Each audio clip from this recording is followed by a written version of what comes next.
3 முறை நீதிமன்ற தீர்ப்பை மீறிய தமிழக திமுக இந்து விரோத அரசுக்கு என்னுடைய வன்மையான கண்டனங்களை தெரிவித்துக் கொள்கிறேன்.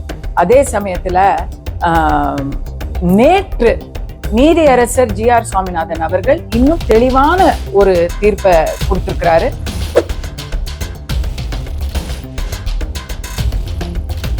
இந்துவுக்கும் முஸ்லிமுக்கும் நடுவுல பிரிவை இன்றைய தமிழக அரசு தான் பெருசுபடுத்துது அப்படிங்கறத கண் கூட நான் இன்னைக்கு இந்த நிகழ்ச்சியில பார்த்தேன். சீரிய கடுமையான பாதுகாப்பு ஏற்பாடுகளை மத்திய அரசு செய்ய வேண்டும். மாநில அரசு கேட்கறதை விட மத்திய அரசு நேரடியா இதுக்கு கேட்கறதுக்கு காரணம்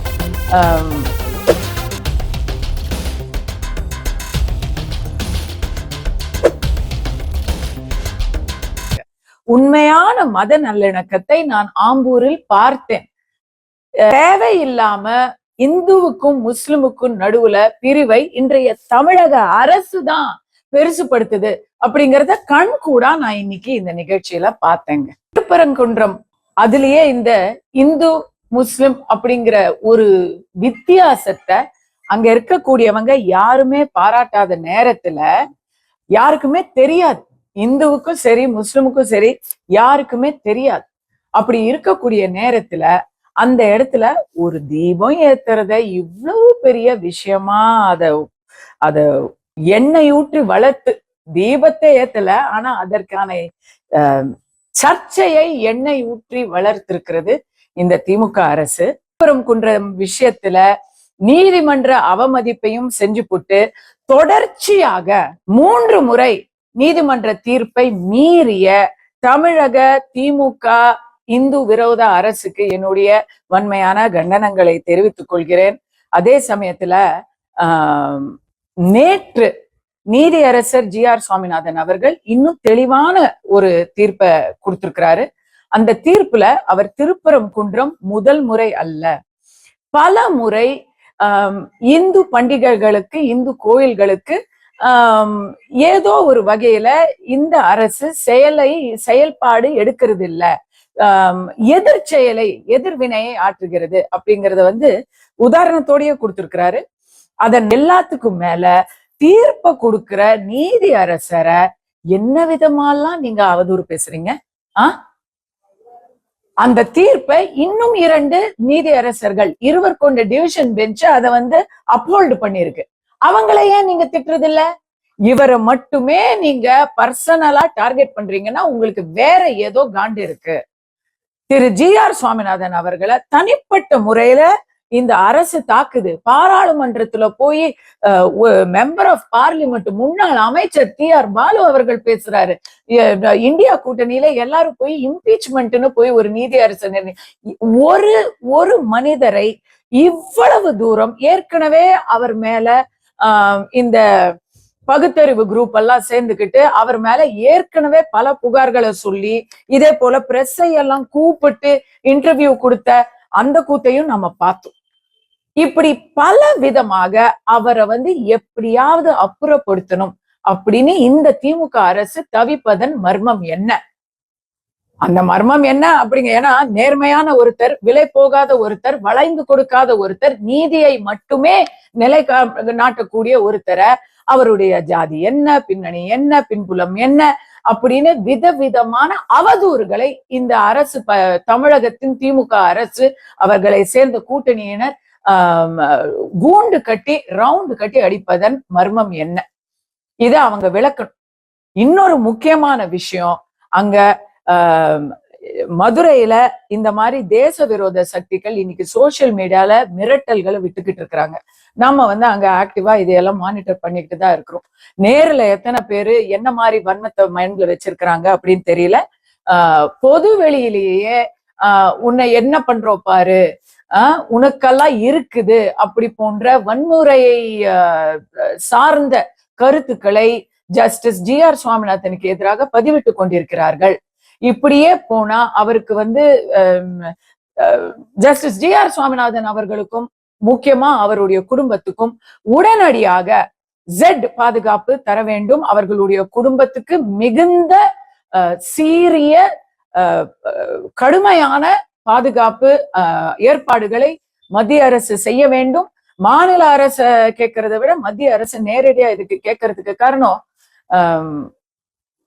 அச்சுறுத்தல் எங்கேருந்து வருது அப்படிங்கிறது தெரியலங்க. இதை வந்து சென்ட்ரல் கவர்மெண்ட் கண்டிப்பா இமீடியட்டா they have to give security, Z or Z+ category security to the family and person of Justice G.R. Swaminathan. முதல்வர் வந்து அனைவருக்குமான முதல்வரா தமிழகத்துல மக்களுக்கு நல்லது செய்வோம் அப்படின்னு பேசுறதை விட பொதுவெளியில வந்து இங்க என்ன நடக்குது டேஷா அப்படின்னெல்லாம் ட்வீட் போடுற அளவுக்கு கீழ் இறங்கிட்டாரு. அவர் வந்து எப்படி பேசணும்னு நீங்க நினைக்கிறீங்க? நாங்க ஜெயிப்போம் அப்படின்னு தான் அவர் பேசுவார். அவரை பொறுத்த வரைக்கும் இன்னைக்கு தமிழ்நாட்டுல மக்களுடைய மன ஓட்டத்தை தெரிஞ்சு இருந்தாலும் என்ன பண்றது, மீசையில மண் ஓட்டல அப்படிங்கிற ரீதியில அவர் பேசித்தான் ஆகணும். ஈடி மிரட்டுறதெல்லாம் ஒரு மேட்ரே கிடையாதுங்க. மக்களே மனசுடைஞ்சு போய் இருக்கிறாங்க. இந்த மாதிரி நிலையில ஏதாவது ஒரு வகையில மாற்று கிடைக்காதா திமுகவுக்கு அப்படின்னா இன்னைக்கு சாமானிய மக்கள் திமுகவுடைய வாக்கு வங்கியே ரொம்ப நொந்து போயிருக்கிறாங்க. அதுல 200 தொகுதியில இவங்க ஏற்கனவே எதுல வெற்றி பெற்றிருக்கிறாங்கன்னா கண்டிப்பாக எதிர்கட்சி தலைவராக அடுத்த முறை அவங்க பதவி ஏத்துக்கிறதுல கண்டிப்பா ஒரு நல்ல ஆப்ஷன் இருக்கு. கரூர் சம்பவத்துக்கு பிறகு விஜய் அவர்கள் ஏறக்குறைய 2 மாசம் ஆயிருச்சு, பல நாட்களாக எல்லாருமே வந்து இதை வந்து ரொம்ப உத்து நோக்கிக்கிட்டு இருந்த ஒரு விஷயம் புதுச்சேரிங்கிறது. அதுல வந்து விஜய் அவர்கள் வந்து இப்ப போற இடத்துல நானுமே வந்து இப்ப அந்த 3 இடங்கள்ல அவர் கவனிச்சதுல ஒண்ணு பாக்குறேன். ஃபர்ஸ்ட் அவர் வந்து அந்த ஸ்பீச் எழுதி கொடுக்குறவங்க ஒரு டெம்ப்ளேட் வச்சிருக்கிறாங்க.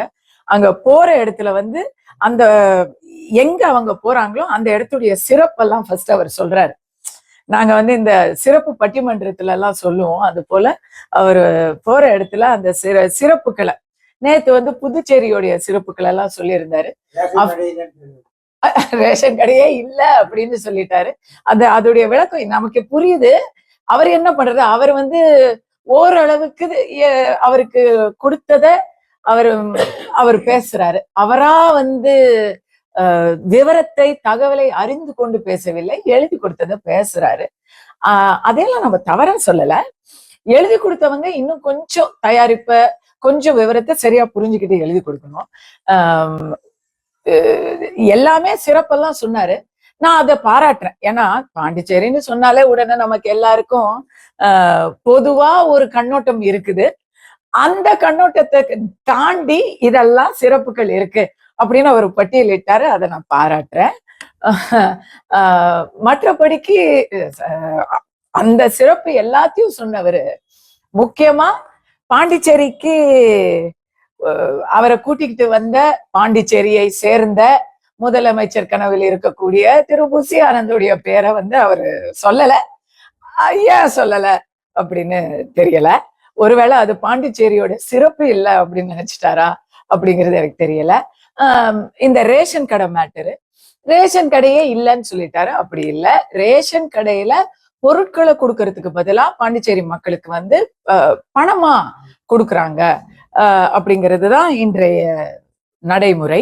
அதுல பொருட்களா கொடுக்கணும் அப்படி முயற்சி பண்ணுவோம்னு அவர் சொன்னாராங்கிறது எனக்கு தெளிவா புரியல. அவர் அப்படி நினைச்சு சொன்னாரா, எழுதி கொடுத்தவங்க அதை தெளிவுபடுத்தணும். என்னை பொறுத்த வரைக்கும் எந்த ஒரு திட்டமாக இருந்தாலும் அது பணமா இருந்தாலும் சரி, ஏன்னா இன்னைக்கு தமிழ்நாட்டுல பணமும் ரேஷன் கடைகள் மூலமா தான் விநியோகிக்கிறாங்க. முக்கியமா எம்ஜிஆர் அவர்களோட ஒப்பிட்டு விஜய் அவர்கள் பேசியிருக்கிறாரு. தமிழ்நாட்டுல 1977 ஆட்சி அமைக்கிறதுக்கு முன்னாடியே இதுல கொடுத்திருக்கிறாங்க, பாண்டிச்சேரியில ஜெயிச்சிட்டாங்க எம்ஜிஆர் அரசு, அதிமுக அரசு ஜெயிச்சிருச்சு அப்படின்னு விஜய் அவர்கள் பேசியிருக்கிறாரு. ஆனா விஜய் அவர்கள் எம்ஜிஆரோட தன்னை ஒப்பிட்டுக்கிறது வந்து எல்லாருமே எம்ஜிஆரை பத்தி பேசிதான் தமிழகத்துல அரசியல் பண்ணுவாங்க.